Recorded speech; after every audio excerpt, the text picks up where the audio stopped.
Hackers had devised such a perfect plan to steal $1 billion from the National Bank of Bangladesh that no security system in the world could stop them now. Using an invisible malware to spy on the network for a year and using 3 different time zones and national holidays as their shield. But those who planned so meticulously made a tiny mistake that even a second grader wouldn't make.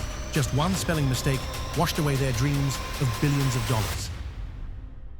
In January 2015, an email was received on the server of the National Bank of Bangladesh. This was a phishing email with a zip file containing the CV of a job applicant. 3 bank employees not only opened the email, but also downloaded the CV.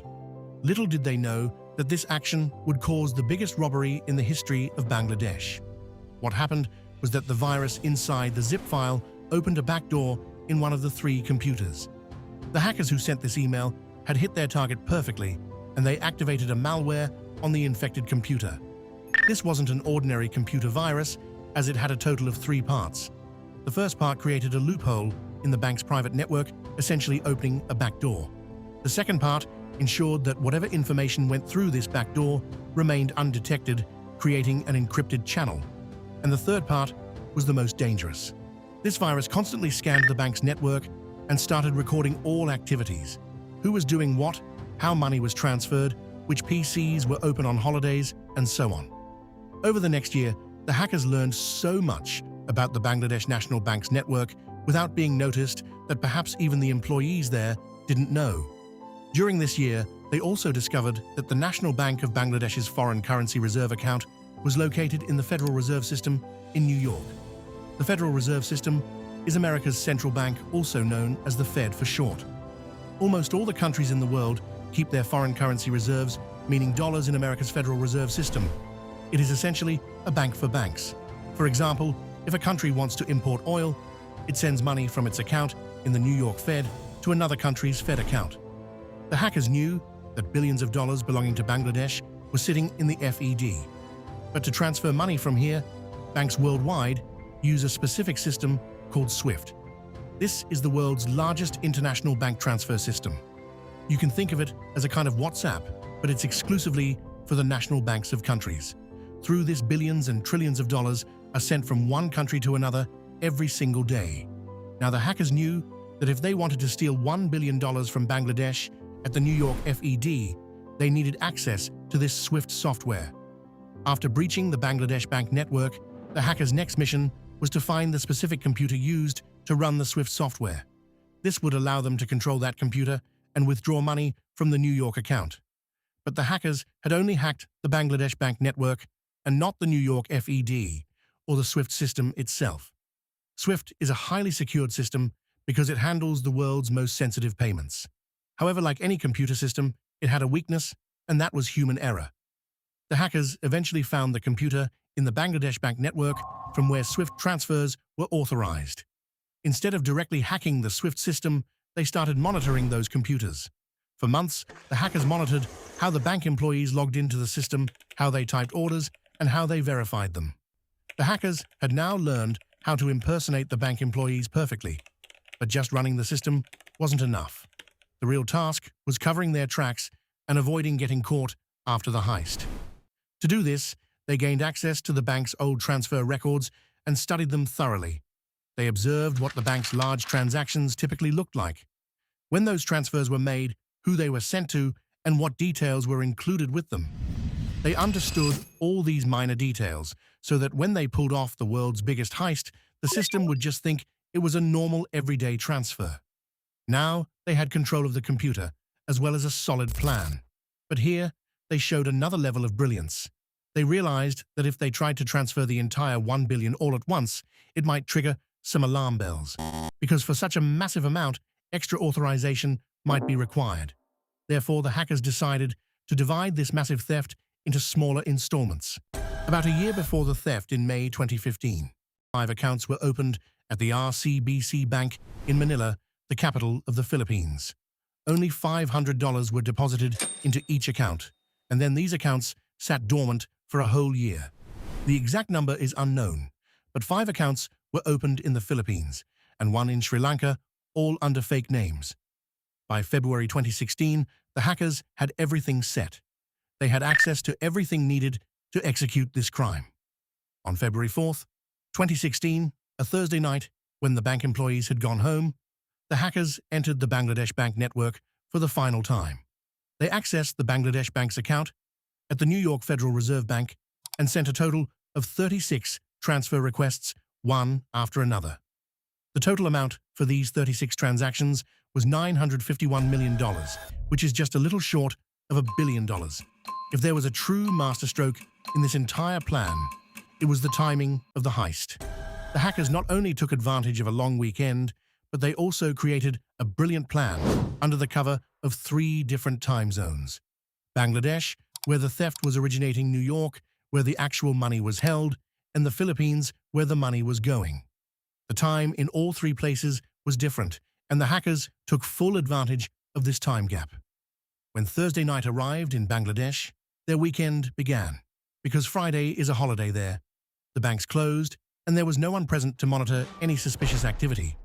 But at that exact moment, it was Friday morning in New York.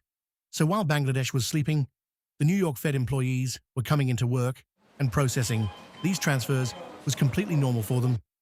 From Thursday night through New York's entire Friday, the hackers had a completely open playing field. But they played another incredibly deep move. The following Monday, February 8th, was the Chinese New Year holiday in the Philippines. This meant that even if an alert was sent on Monday, requesting the Philippine bank to lock the accounts, they wouldn't see that request until Tuesday when they logged into their Swift software. This meant the hackers had 4 full days from Friday to Monday. 3 countries, 3 time zones, and 4 days of total silence. This was the most calculated heist in world history. The calculations were perfect, but what about human haste? It was Friday morning in New York. The Fed was receiving swift requests, one after another, and they looked completely authentic. The Fed started processing these transactions, millions here, millions there. The money started flowing like water into the hackers' various accounts. Among these was a $20 million transaction meant for an account in Sri Lanka. Such a huge amount was for a small charity foundation, yet the FED didn't suspect a thing. They approved the request, and the money was routed to Sri Lanka via Germany. But along the way, a human error flipped the entire game. While writing Shalika Foundation in the account title, the hackers mistakenly wrote Shalika Foundation. They missed the letter O in the word foundation. And even this mistake wasn't caught by the FED, it was caught by the German bank through which the transaction was routed. The German bank wrote back to the FED, saying that something looked suspicious. That was the moment panic struck the New York FED, and they realized they had fallen victim to a massive fraud. They immediately tried to contact the Bangladesh Bank. But it was Friday there. The bank was closed, and there was no one to answer the phone. $81 million had already been transferred, but the FED placed a hold on the remaining transactions. Meanwhile, at 4 in the morning, the hackers finished their work and logged out of the Swift network. The malware they had planted was now quietly erasing all evidence from the system. But the question arises here, wasn't there a system in such a large bank that could catch this theft? There absolutely was. In a corner of the Bangladesh Bank office sat an HP LaserJet printer whose job was to print all Swift transactions. Whether it was a holiday or not, this printer printed every single incoming and outgoing transaction. But the hackers knew about this printer too, and they hacked it in such a way that it would print, but only blank pages would come out. An employee was assigned to this printer whose duty was to keep an eye on transactions, even on holidays. When he saw the blank prints, he assumed it was just a glitch and left the issue for Saturday without investigating further. Saturday morning was nothing short of a nightmare for the Bangladesh Bank officers. On one hand, the printer was spitting out blank paper, and on the other, the Swift system was completely locked. When the system finally opened after much effort, the staff felt the ground slip out from under them. There was a flood of red flags and warnings from the New York Fed, one after another. But by then, it was too late. The hackers had sent a total of 35 requests, out of which only 5 were approved. That one spelling mistake, which stopped $20 million from going to Sri Lanka, also cast a shadow of doubt over the remaining $850 million in transactions. But what happened to the $81 million that had already gone to the Philippines? From here, the story gets even more interesting. Just as the hackers had predicted, Bangladesh Bank sent a stop payment message to RCBC in the Philippines before Monday. But there was no reply. Why? Because Monday was the Chinese New Year holiday over there. As soon as the bank opened on Tuesday morning, cash was withdrawn from those 5 accounts, even though the bank received the SWIFT messages from Bangladesh after they opened their system. All suspicion here fell on the RCBC bank manager, suggesting she deliberately handed over the cash before opening the SWIFT system. And that too from 5 accounts that hadn't seen a single transaction in the past year. To launder this money, they used the massive casinos in Manila. The money was converted into casino chips, and after bouncing around, it was sent off to Hong Kong. News of this robbery echoed across the entire world. Over the past few years, there have been multiple investigations and court cases. Investigators were highly suspicious of that RCBC bank manager who allowed the cash withdrawal despite the stop payment message. Later, a court found the manager guilty in various money laundering cases and handed down a 7-year sentence for each case. Today, 10 years have passed since this incident, but neither the hackers nor those $81 million were ever found. This incident left the National Bank of Bangladesh in a very strange predicament.